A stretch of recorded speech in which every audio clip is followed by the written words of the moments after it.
Avec les référents handicap et IKEA en général, j'ai pas l'impression que le handicap soit un frein. On se sent plus reconnu. Tout ce que IKEA propose, c'est quelque chose qui est vraiment favorable. Moi, j'ai beaucoup de chance d'avoir une équipe et un manager à l'écoute et bienveillant.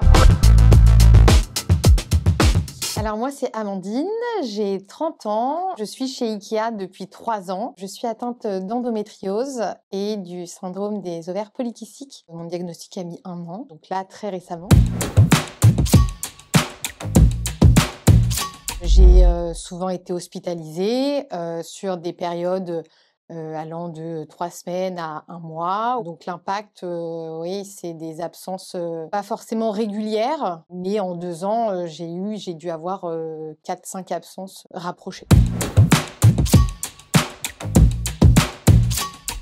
J'ai réussi à en parler au travail assez rapidement. J'ai beaucoup de chance d'avoir une équipe très bienveillante et très ouverte au niveau de la communication. Je ne suis pas la seule à être RQTH dans mon équipe. Je pense que c'est ce qui m'a aussi aidée à en parler très facilement.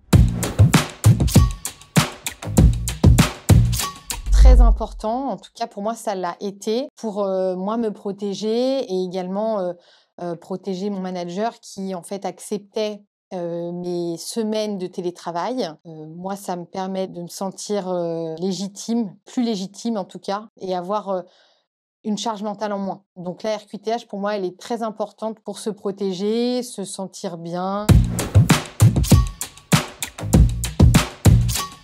Alors chez IKEA, il y a un aménagement pour les personnes atteintes d'endométriose, 6 jours en plus grâce à l'accord handicap. Et donc si il y a un jour ou 2 où je suis dans l'incapacité de travailler, je peux poser un jour handicap et qui est offert par IKEA. Et après, le plus gros aménagement pour moi, c'était le télétravail.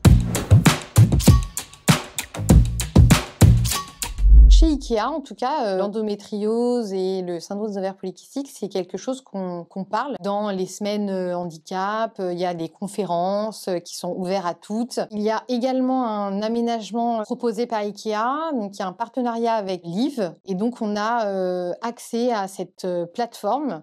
Et c'est une plateforme où on retrouve un tas d'informations sur la maladie. On a des professionnels qui donnent des conseils, on a des témoignages, une multitude d'informations et qui, moi, m'ont énormément servi. J'ai plus un message à passer à ces femmes atteintes d'endométriose et du syndrome des ovaires polykystiques. Je suis actuellement enceinte et donc c'est de ne jamais perdre espoir parce que quand on est bien accompagné, c'est quelque chose qui peut être possible.